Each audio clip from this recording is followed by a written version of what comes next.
Visakhapatnam zone అంటే chief commissioner Sanjay రాథి గారు chief commissioner మొత్తం ఆంధ్రప్రదేశ్ జ్యూరిస్డిక్షన్ ఈ సిజిఎస్టీ విశాఖపట్నం జోన్కి ఉంది.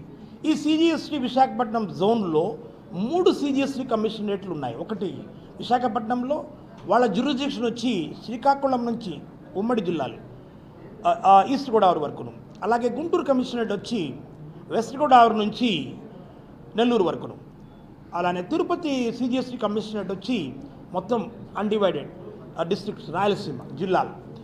అదేవిధంగా జిఎస్టీ ఆడిట్ అని ఒక కమిషనరేట్ ఉంది.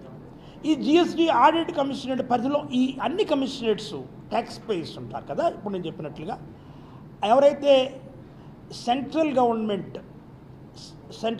అంటే centre what is that known as CGST అంటే central goods and services what is that known as CGST central goods and service tax commissionerates ఏవైతే ఉన్నాయో ఈ కమిషనరేట్స్లో రిజిస్టర్ చేసుకున్నటువంటి వర్తక వ్యాపారులు ఎవరైతే ఉన్నారో ఆ వర్తక వ్యాపారుల ఆడిట్ బాధ్యతల్ని ఆడిట్ కమిషనరేట్ చూస్తుంది. క్రితం సంవత్సరం అయితే మేము 1140 యూనిట్స్ ఆడిట్ చేయాల్సి ఉండే. 1140 యూనిట్స్ ఆడిట్ చేయాల్సి ఇక్కడ ఉందమ్మా పేపరు. 1140 యూనిట్స్ ఆడిట్ చేయాల్సి ఉంటే కేవలము మేము 602 మాత్రమే చేయగలిగాం. ఎందుకంటే మా దగ్గర 5 సర్కిల్స్ ఉన్నాయి.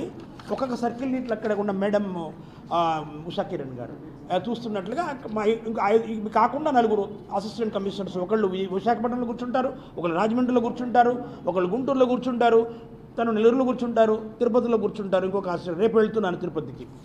అట్లానే కొత్త సబ్ ఆఫీసర్స్ ఈ కమిషనరేట్స్ కాకుండా నేను ఇంతకుముందు చెప్పినట్లుగా నెల్లూరు రాజమండ్రిలో సబ్ ఆఫీసెస్ ఉన్నాయి ఆడిట్ విభాగానికి సంబంధించి. మరి అనంతపూర్ అండ్ కర్నూలులో కూడా కొత్త ఈ సబ్ ఆఫీసెస్ అతి త్వరలో ఓపెన్ చేయడం జరుగుతుంది. ఇంతకుముందు నేను చెప్పినట్లుగా మరి ఇక్కడ మాకున్నటువంటి అధికారులు ఎవరైతే ఉన్నారో 5 సర్కిల్స్లో 5 గ్రూప్స్ ఉంటాయి, మొత్తం 25 గ్రూప్స్. 25 గ్రూప్స్లో ఉన్నటువంటి ఆఫీసర్స్ ఇంచుమించుగా ఒక్కొక్క గ్రూప్లో 2-3 ఆఫీసర్స్ ఉంటారు. అంటే 25 × 3 ఓకే 75 మంది ఆఫీసర్స్ మొత్తం ఆంధ్రప్రదేశ్లో ఉన్నటువంటి యూనిట్స్ అన్ని ఆడిట్ చేయాల్సిన బాధ్యత ఉన్నది. సో 602 మాత్రమే చేయగలిగాము. 133.5 కోట్లు డిటెక్షన్ చేశాము, 15.5 కోట్లు రికవరీ చేశాము. ఈ సంవత్సరంలో అయితే 370 యూనిట్స్ ఆడిట్ చేశాము. చేయాల్సిన యూనిట్స్ 902, అయితే 108 కోట్లు రికవరీ చేశాము. లాస్ట్ ఇయర్ అయితే 15.5 కోట్లు, ఇప్పుడు 108 కోట్లు రికవరీ చేయడం జరిగింది. ఇంకా మా ముందున్న బాధ్యత ఏంటంటే 502 యూనిట్స్ని 532 యూనిట్స్ని ఆడిట్ చేయాల్సిన బాధ్యత ఉన్నది. మరి మా ముందు ఇప్పుడు కేవలము 4 నెలల, ఇవాళ తారీఖు ఎంతమ్మా 26, 4 నెలల 4 రోజులు మాత్రమే ఉన్నది.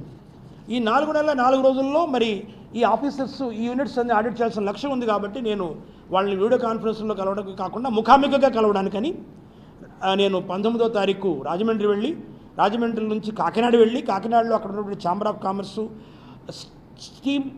Steam owners association, steam agents ఏమంటారు, steamer owners association, lorry owners association, customs brokers association వాళ్ళ వర్తక వ్యాపారంతో కలిసి వాళ్ళకున్న దీని మీద ఉన్నటువంటి జిఎస్టీ మీద సందేహాన్ని తొలగించడం జరిగింది. అదేవిధంగా విజయవాడలో కూడా chamber of commerce CII confederation of Indian industry మిత్రుల్ని కలవడం జరిగింది.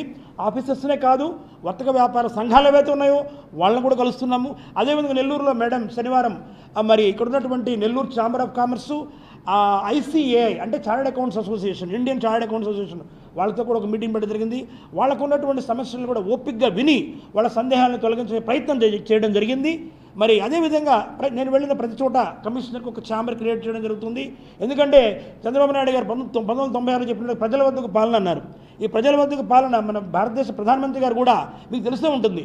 ఏదైతే మరి పథకాలు ప్రజలకు సంబంధించిన పథకాలు, ప్రైమ్ మినిస్టర్ ఆవాస్ యోజన ఉంది, ప్రైమ్ మినిస్టర్ సడక్ యోజన ఉంది, కిసాన్ సమ్మాన్ యోజన ఉంది, ఆయుష్మాన్ భవ ఉంది, నల్ జల్ యోజన ఉంది, ఎన్నో ఇలా మరి సోషల్ ఇన్ఫ్రాస్ట్రక్చర్ స్కీమ్స్ ఏవైతే ఉన్నాయో 80 కోట్ల మందికి మరి 10 కేజీలు బియ్యం, లేకపోతే 10 కేజీలు గోధుమలు, మరి 2 కేజీలు చెన్న, ఇలాంటి స్కీమ్స్ అన్నీ సరిగ్గా ఇంప్లిమెంట్ చేస్తున్నామా లేదా అని చెప్పి కేంద్ర మంత్రులను పంపించడం జరుగుతుంది ప్రధానమంత్రి గారు. మరి ఆడిట్ కమిషనర్గా నేను ఉండి ఆంధ్రప్రదేశ్ మొత్తం ఛార్జ్ నాకు కింద ఉన్నప్పుడు విశాఖపట్నంలో ఒక మూల కూర్చుని ఆదేశాలు ఇస్తే మరి ఇప్పుడున్నటువంటి ఛాలెంజింగ్ టాస్క్ 532 యూనిట్స్ ఆడిట్ చేయడం అసంభవం.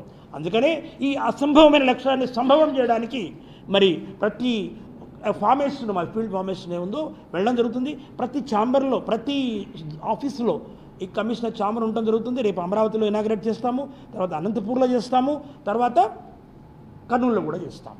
సో మీరు మీ విలువైన సమయం వెచ్చించి మరి ఇక్కడ వచ్చినందుకు నా హృదయపూర్వక ధన్యవాదాలు.